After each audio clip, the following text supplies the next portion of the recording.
जाट गौरव प्रतिभा समारोह 2021 के इस कार्यक्रम में सम्मानित मंच, आदरणीय मेरे सामने बैठे मेरे पिता तुल्य बुजुर्गगण, मेरे युवा साथी, मेरी प्यारी कॉलेज की बच्चियां दिख रही हैं, महिला साथी, मीडिया के बंधु और इस फाउंडेशन से जुड़े हुए तमाम आयोजक और सदस्यगण, सबसे पहले मैं वीरों की इस धरती को प्रणाम करते हुए आप सबको नमन करती हूँ। मेरा सबको राम राम साहब। हमारे बीच में जो मुख्य अतिथि हैं, समय समय पर हमारे महामहिम राज्यपाल महोदय हमेशा समाज के उत्थान की बात करते रहे हैं, किसान की बात करते रहे हैं। बहुत समय पहले 1932 का समय था जब एक विशाल जाट महासभा का आयोजन झुंझुनू जिले के अंदर हुआ था और उसके अंदर सीकर के और आसपास के लोग भी आमंत्रित किए गए थे और बहुत ज़्यादा तादाद के अंदर किसान वर्ग और जो सामंतों से दुखी थे वो लोग सारे सब ने प्रचार प्रसार करा और एक बहुत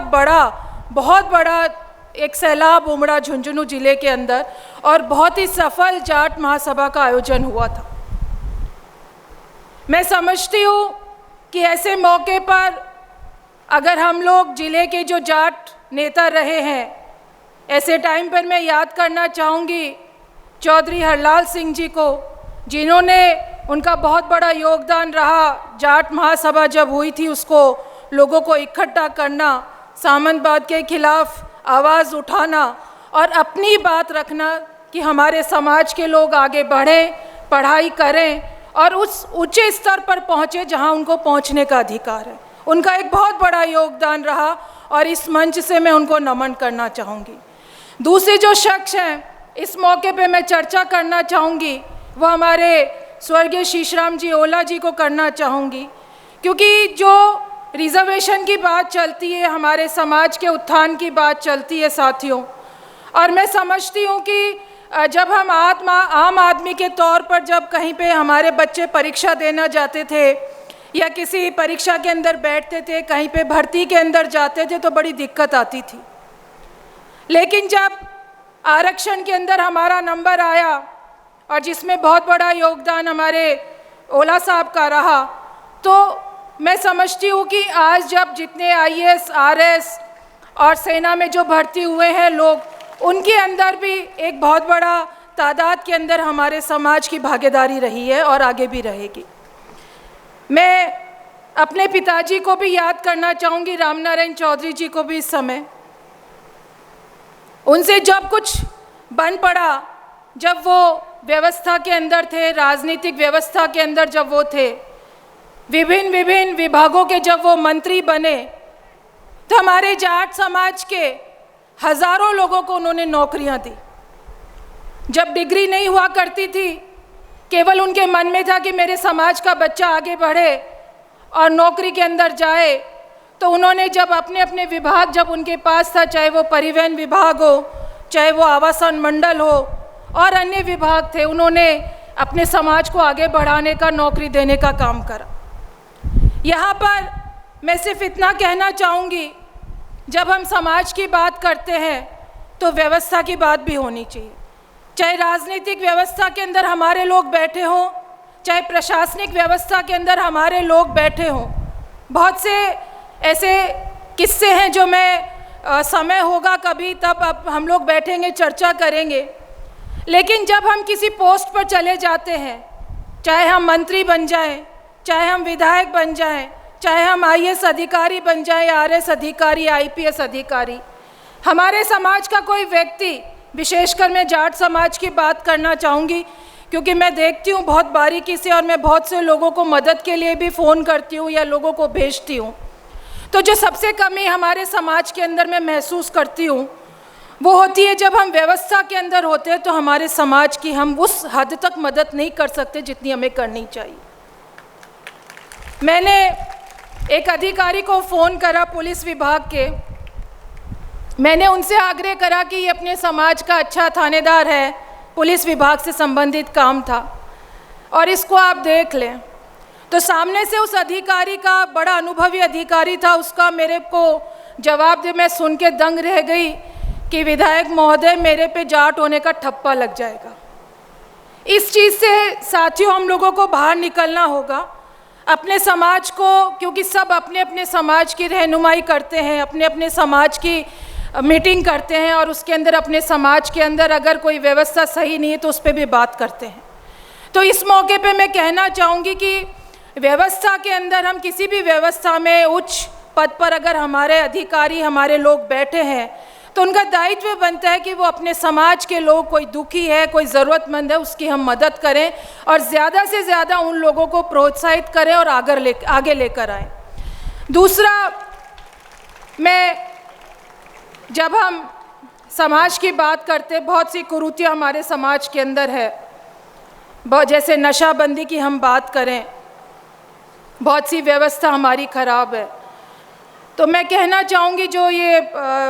जाट फाउंडेशन का जो हमारा सदस्य, जो हमारा समूह है,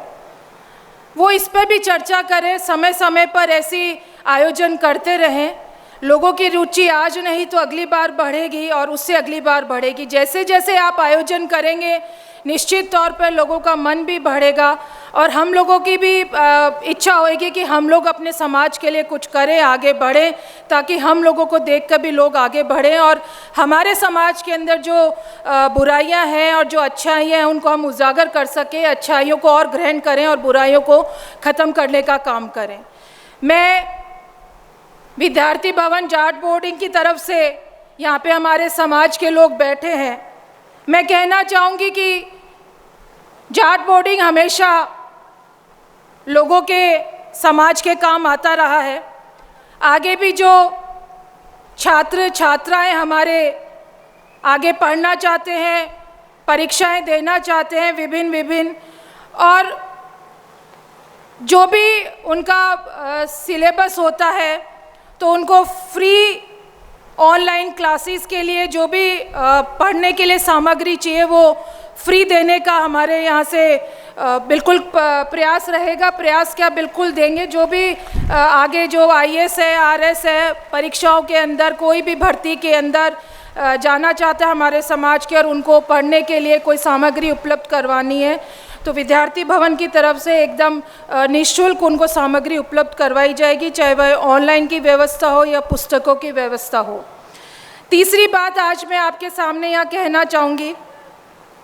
बहुत सारे भामाशाह हैं जिन्होंने इसमें मदद भी करी है। हम लोग ऐसे प्रोग्राम करते हैं, लेकिन मैं चाहती हूँ कि ये वीरों की धरती रही है। सेना के अंदर हमारे यहाँ के जवान बहुत भर्ती होते हैं और बहुत शहीद भी होते हैं। शहीदों की भी ये धरती रही है झुंझुनू के अंदर। और अमूमन मैं देखती हूँ जब गाँव के अंदर हम लोग जाते हैं तो किसी परिवार के अंदर कोई शहीद होता है तो उसकी मूर्ति वहाँ लगाई जाती है। मूर्ति लगाने में सरकार भी योगदान देती है, भामाशाह भी योगदान देते हैं और हम हमारे ज़मीन जो खेत है जिसके अंदर हम अनाज उगाते हैं, देश के पेट पालने का काम करते हैं, उसमें से हम बहुत सारी ज़मीन उसको डोनेट कर देते हैं और वहाँ मूर्ति लग जाती है। मूर्ति जब हम लगाते हैं तो उस समय तो उसकी देखभाल जो परिवार का जो मुखिया होता है वो क्योंकि उसकी रुचि रहती है मूर्ति लगवाने में तो वो उस मूर्ति को लगवाता है और उसकी देखभाल भी करता है। पर मैंने देखा है अमूमन जब दूसरी और तीसरी पीढ़ी आती है और हम लोग शहरों की तरफ जा रहे हैं, पढ़ाई के अंदर हमारा नंबर आ जाता है, हम लोग राजस्थान से बाहर भी जाते हैं, पीछे हमारा परिवार गाँव के अंदर नहीं रहता है, तो जिन्होंने इस देश के लिए बलिदान दिया, कुर्बानी दी, उन लोगों की जो मूर्तियां गाँव के अंदर लगी हुई हैं वो बहुत ज़्यादा लोग उसका ध्यान नहीं रखते और उनको जो सम्मान मिलना चाहिए वो सम्मान नहीं मिलता। तो मेरा आग्रह है उसके अंदर मैं भी पूरी कोशिश करूँगी कि हम लोग एक ऐसा म्यूज़ियम यहाँ पे झुंझुनू के अंदर बनाएं ताकि हमें झुंझुनू के अंदर अलग अलग गाँव में जो हमारे सेना में जो शहीद हुए हैं लोग, या तो उनकी मूर्ति स्थापित हो या उनका जो बायोडाटा है वो उसके अंदर लिखा हुआ हो, ताकि एक, क्योंकि यहाँ पर सैलानी भी बाहर से लोग आते हैं, घूमने आते हैं यहाँ पर, तो एक म्यूज़ियम के रूप के अंदर वो यहाँ पर विकसित हो, तो हमारे जो यहाँ के शहीद हैं हमारे समाज के, वो उन शहीदों को एक लोगों का ध्यान उनकी तरफ आकर्षित हो और उनको समझने के अंदर लोग उनको समझे, आने वाली पीढ़ी जो है, हमारे युवा हैं, वो उनसे प्रेरणा ले सके। तो इन सब शब्दों के साथ आप लोगों ने मुझे जो समय दिया उसके लिए बहुत बहुत धन्यवाद और आभार देना चाहूँगी। लेकिन आप सब लोगों ने जो सम्मान यहाँ पर दिया है और धैर्य से मुझे सुना है, क्योंकि आप सब लोग ज़्यादा अनुभवी हैं, आप लोगों को अनुभव ज़्यादा है ज़िंदगी का, आप लोग ज़्यादा समझते हैं। लेकिन मुझे जो समझ में आई मैंने आप लोगों के सामने अपनी बात रखी। भाई, इन्हीं शब्दों के साथ आपका बहुत बहुत धन्यवाद। जय हिंद, जय भारत। बहुत सुंदर, बहुत सुंदर। एक बार जोरदार तालियां।